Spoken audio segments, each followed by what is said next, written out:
Anda sedang mendengarkan Life Restoration Podcast dari Algus Kanalendra, episode 62. Selamat datang di Life Restoration Podcast, inspirasi restorasi kehidupan dan transformasi diri untuk membantu mendesain kehidupan terbaik yang layak Anda dapatkan sesuai jati diri otentik Anda. Life Restoration Podcast menghadirkan berbagai inspirasi restorasi kehidupan dan transformasi diri yang juga diadaptasi dari kisah nyata para individu yang menjalani program terapi, konseling, dan life restoration coaching bersama Coach Algus Kanalendra. Halo para sahabat sekalian dimanapun Anda berada. Kembali berjumpa bersama saya Algus Kanalendra di Life Restoration Podcast episode ke-62 kali ini. Mengawali podcast ini, seperti biasa tentunya, doa terbaik. Semoga Anda sekalian selalu dalam keadaan sehat, berkah berlimpah, dan damai berbahagia dimanapun Anda berada bersama mereka yang Anda kasihi. Baiklah, tiba di episode yang mungkin agak-agak terdengar gimana gitu ya. Bukan apa-apa, karena isi dari episode ini akan berhubungan dengan bahasan di live streaming saya hari Senin kemarin. Yang ternyata temanya jadi agak-agak hot ketika dibahas. Maksudnya hot ini ya bukan hot gimana, lebih ke mengundang keseruan tersendiri karena jadi banyak komentar-komentar yang agak kalau tidak disikapi dengan bijak, nantinya khawatirnya malah membuat jadi muncul keresahan tersendiri. Atau tepatnya kesewotan tersendiri. Jadi ceritanya begini. Hari Senin kemarin, saya mengangkat sebuah tema yang berjudul Ketika Sedikit-Sedikit Bilang Butuh Healing di live streaming rutin mingguan saya, The Night Show Streaming and Podcast yang ditayangkan langsung dari YouTube channel saya, Algus Kanalendra. Kalau bukan kebetulan Anda melewatkan tayangan Senin kemarin, nanti bisa menontonnya di YouTube channel saya lah ya, di bagian playlist live ya. Sekalian subscribe juga lah kalau belum subscribe. Kembali ke cerita tadi dulu deh ya. Alasan tema itu diangkat sebenarnya sederhana. Pertama, yaitu karena tema itu, tema yang diminta untuk diangkat oleh salah seorang subscriber yang juga menjadi follower di media sosial saya. Tapi sebenarnya ketika dipikir-pikir ulang, saya juga merasa perlu mengangkat tema itu. Kenapa? Karena khawatirnya kesalahan penggunaan istilah healing itu jadi melebar dan malah jadi menurunkan derajat dari healing itu sendiri. Yang padahal merupakan sebuah proses yang sakral. Oh iya, isi dari podcast kali ini akan ada mirip-miripnya dengan bahasan saya Senin kemarin ya. Utamanya adalah untuk menegaskan ulang bahasan yang saya bahas kemarin. Tapi ya tidak akan 100% mirip. Kalau mirip 100% begitu kan sama saja siaran ulang. Pasti ada penambahan lah yang ditujukan untuk memberi manfaat lebih. Anda juga mungkin familiar dengan sebuah kisah yang beredar akhir-akhir ini. Yaitu kisah seorang anak mahasiswa yang merasa tertekan dengan kehidupan perkuliahan. Selepas menjadi mahasiswa, ia jadi tidak bisa melakukan hal-hal yang dulunya dirasanya nyaman. Dan malah jadi stres sendiri. Sampai-sampai ia merasa butuh cuti kuliah dulu untuk bisa healing katanya. Nah, fenomena yang satu itu saja sudah seru sendiri itu. Dari yang semula maksudnya sebatas ingin membahas fenomena penggunaan istilah healing yang salah kaprah, malah jadi mengundang komentar tentang mentalitas. Bagaimana mental yang ditunjukkan si anak itu dianggap mewakili sikap mental yang kurang tahan banting. Keluar juga lah cerita-cerita zaman kecil dulu. Bagaimana zaman kecil dulu lebih keras dan sulit dan berbagai reaksi lainnya. Akhirnya seru sendirilah sudah bahasan yang satu itu. Maka itulah pada akhirnya bahasan di Senin kemarin difokuskan untuk membahas fenomena itu saja. Yaitu dari mana sikap tidak tahan banting itu bermula dan bagaimana kita bisa mengasah sikap tahan banting itu. Intinya, bahasan di Senin kemarin memang bermula dari penggunaan istilah healing yang salah kaprah. Tapi esensi dari healing itu sendiri tidak banyak dibahas di Senin kemarin. Karena memang sengaja baru akan dibahasnya di episode podcast ini. Makanya bahasan Senin kemarin lebih banyak difokuskan membahas fenomena sikap mental itu. Atau tepatnya sikap mental yang tidak terlatih dan tidak tahan banting itu. Karena bahasan itu juga cukup menarik, saya sih menyarankan Anda untuk meninjau kembali isi bahasan itu di episode terakhir di tayangan langsung atau live saya di YouTube channel saya ya. Kalau Anda belum menonton yang satu itu. Tapi nantilah ya setelah selesai menyimak isi podcast ini. Sekarang fokusnya ke sini dulu lah. Oke, tadi sudah ada sedikit cerita tentang si anak mahasiswa yang konon menggunakan istilah healing untuk memulihkan diri dari tekanan perkuliahan. Healingnya itu konon tidak tanggung-tanggung, sampai 6 bulan malah. Ya, itu mah bukan healing lagi, liburan panjang namanya. Tapi itu satu fenomena. Masih ada lagi fenomena lainnya. Entah siapa yang memulai duluan, tapi mulai juga ramai di media sosial berbagai unggahan status dari orang-orang yang mulai menyoroti hal yang sama. Menyatakan butuh healing, atau sedang healing. Yang ternyata, yang dimaksudkan sebagai healing itu justru tidak ubahnya sebuah piknik atau refreshing. Ada yang ke mall lah, ada yang ke pantai lah, ada yang ke alam terbuka lah, macam-macam lah pokoknya. Nah, di sini saya mulai tergerak nih. Soalnya yang satu ini, kalau tidak diklarifikasi, takutnya nanti malah berdampak yang tidak-tidak. Menyepelekan istilah healing, dan jadinya menyesatkan sendiri nantinya. Begini, kenapa saya ikut bereaksi atas penggunaan istilah ini? Karena bagi saya, dan bagi banyak orang yang menekuni bidang ini, istilah healing itu sendiri sudah merupakan sebuah istilah yang sakral. Bukan istilah iseng gitu. Kalau dialih bahasakan ke bahasa Indonesia, healing itu artinya apa? Yes, penyembuhan. Tunggu dulu, meski cuma satu kata sederhana, justru yang satu ini maknanya tidak sederhana. Jangan salah loh, di balik sebuah kata penyembuhan ini saja, sudah tersimpan sebuah proses yang tidak main-main. Begini, penyembuhan adalah sebuah proses perbaikan. Dari kondisi yang tidak baik atau tidak sehat, menjadi kondisi yang lebih baik atau lebih sehat. Sekarang pertanyaannya, yang menyembuhkan ini siapa? Sudah pasti kuasa Tuhan kan? Atau tepatnya, kesembuhan terjadi karena izin Tuhan Sang Maha Pencipta. Maka itulah, saya juga tidak pernah menyebut diri saya healer atau penyembuh. Karena memang yang tadi itu, saya tidak pernah menyembuhkan para klien saya. Semua kesembuhan, ya berasal dari Tuhan. Yang saya lakukan hanya memberikan stimulus pengobatan sesuai bidang pengetahuan dan keahlian yang saya miliki. Kalau saya menyebut diri saya penyembuh, agaknya seolah-olah sedang mencoba melangkahi kuasa Tuhan lah. Kalau menurut saya. Makanya saya tidak mau menggunakan istilah itu. Ya, kalau ada orang lain yang tidak berpikir demikian dan tetap mau menggunakan istilah itu, sah-sah saja loh ya. Ini kan semata sudut pandang saya pribadi. Kita lanjut. Terdapat hukum-hukum pengobatan yang telah Tuhan anugerahkan pada manusia. Dengan mengikuti hukum-hukum pengobatan itulah proses kesembuhan kita upayakan. Tapi tetap saja, sembuh adalah sebuah kondisi atau hasil akhir.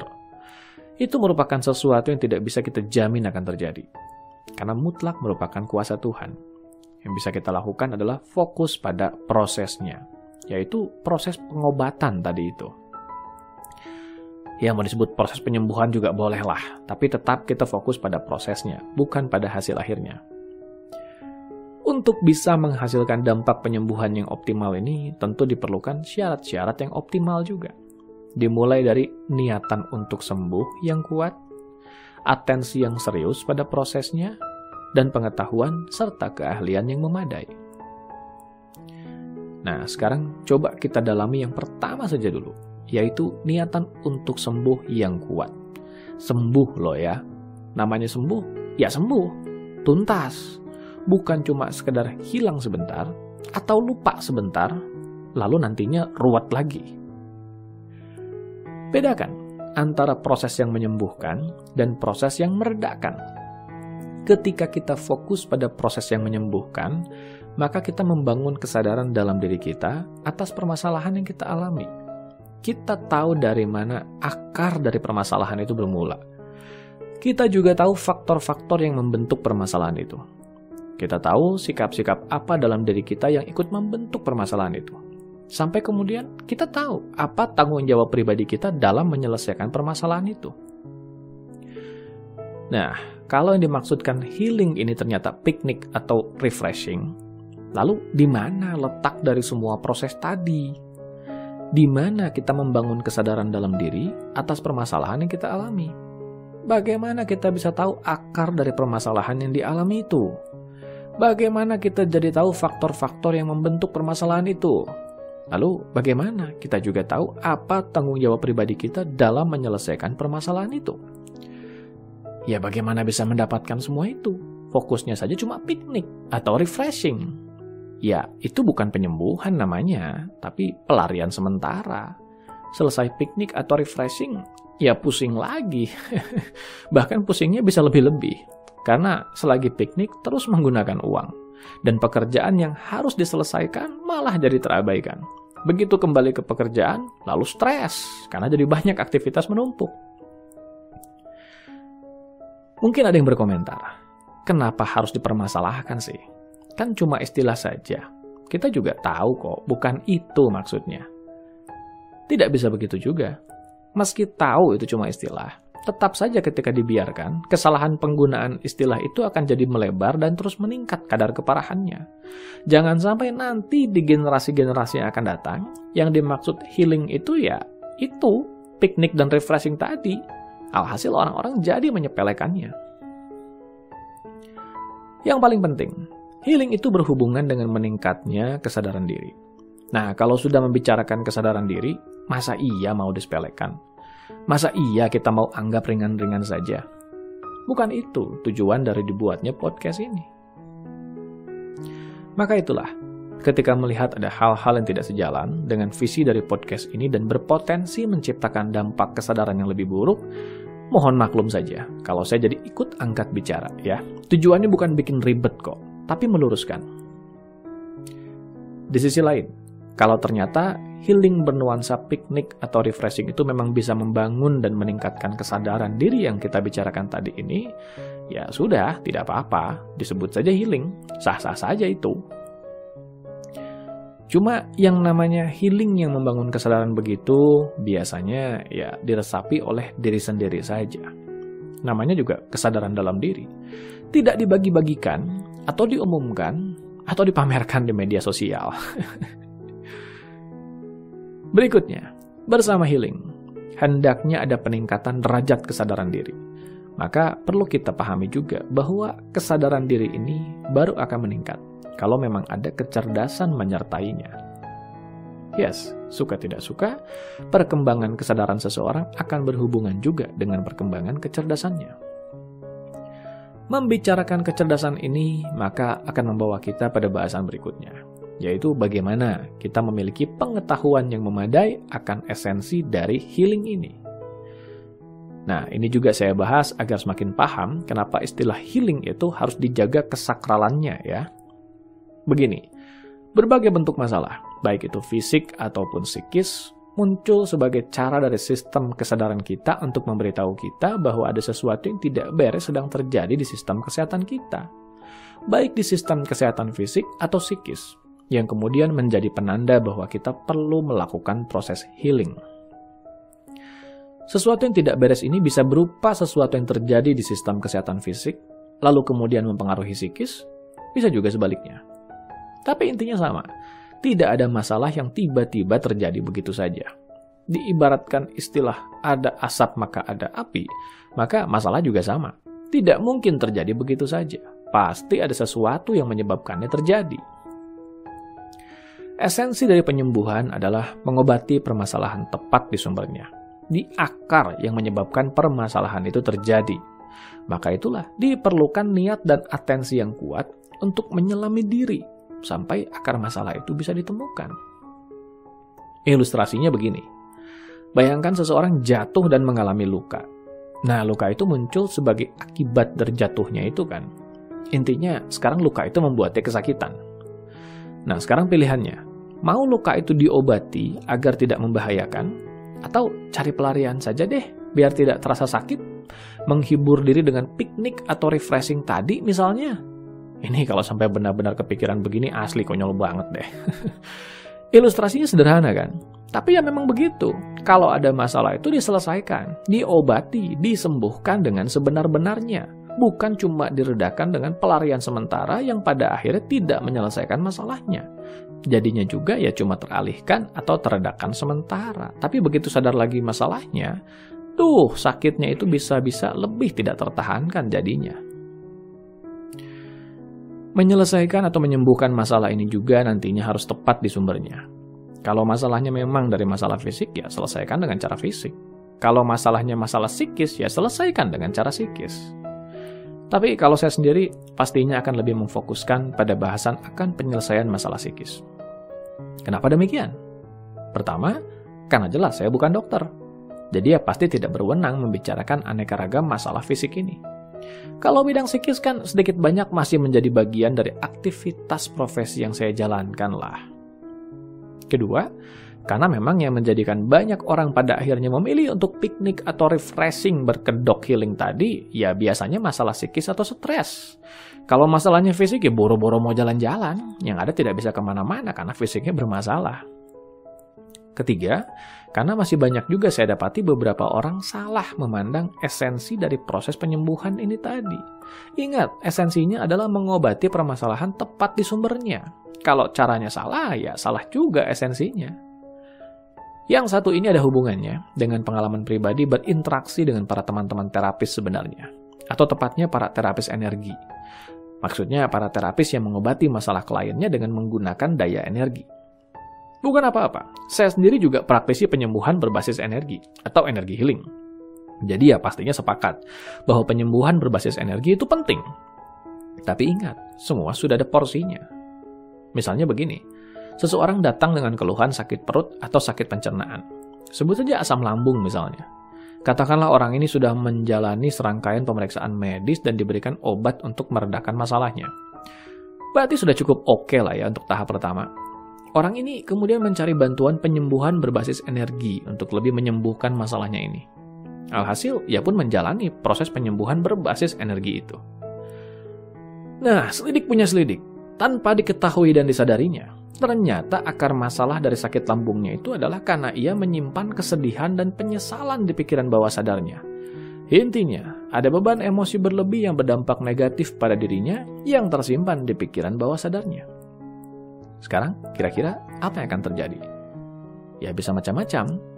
Bisa saja memang penyembuhan berbasis energi yang dijalaninya mendatangkan kesembuhan, bisa juga malah jadinya sembuh sementara kumat kembali di kemudian hari. Kenapa bisa demikian? Karena pabrik dari masalahnya ada pada mental emosionalnya. Kondisi mental emosionalnya ini lalu memicu sistem hormon dan organ yang buruk, yang kemudian memicu peredaran energi yang buruk juga di tubuhnya, yang kemudian berdampak pada munculnya masalah asam lambungnya. Maka selama pabriknya ini tidak dituntaskan, ya ia akan terus memproduksi masalahnya itu lagi. Bisa juga sih memang dengan bermodalkan penyembuhan berbasis energi itu saja, ia juga tetap sembuh total.